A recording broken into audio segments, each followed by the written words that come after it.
Dale, I'd like to go back and talk about a couple of specific issues that have been before the legislature in the last year or two. And the one I'd like to start with is opioid addiction and what the state has done to try and mitigate that problem here in Maine. Where do you stand on that issue? You know, I would say, honestly, there are a lot of issues where I think there are more than one reasonable point of view, but this is one I'm totally lost.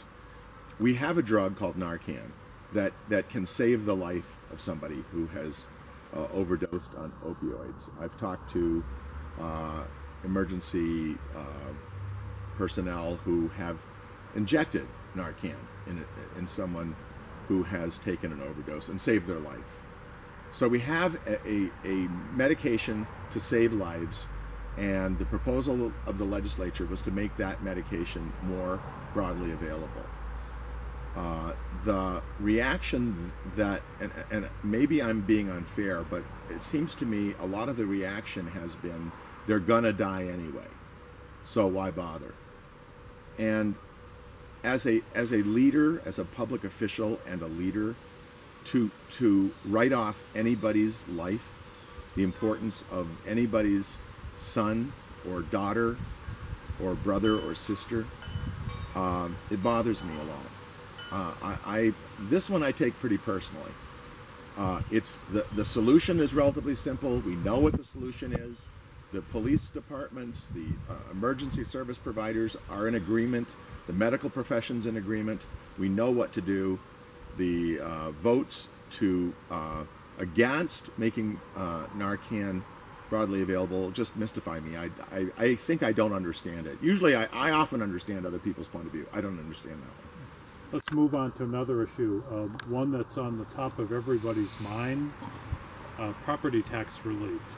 What would you like to tell us about your view on that? Well, of course, every politician is going to cut your taxes and increase your services.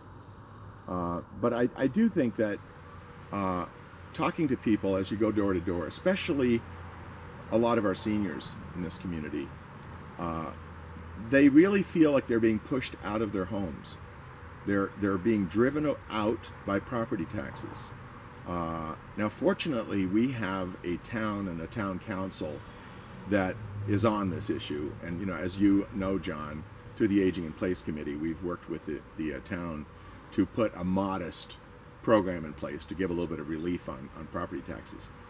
But overall, I think the state's reliance on property tax is excessive.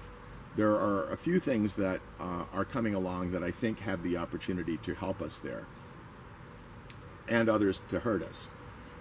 One to help us is to look at, the state of Maine has given away tax benefits, not just recently, over the last 10, 15, 20 years, because someone has come into the state and said, we'll create jobs, we'll create revenue, give us tax relief, and we'll do all these things.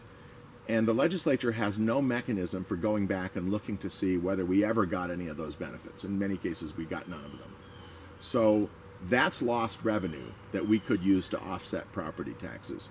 For those that promised to deliver and have failed to deliver, we can use that revenue to offset property taxes.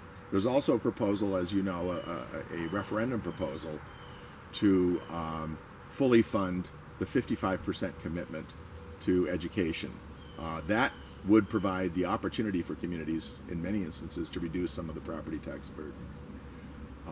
Related to property tax is the whole subject of how we fund education.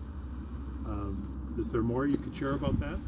Well, I think that what we're trying to reach, and the folks who put forward that referendum item, are trying to achieve what we have already committed in principle, which is 55% funding from the state, so that the communities, you know, would be in a more equitable position. So that, I think, if we can get that in place, that will be a huge step forward.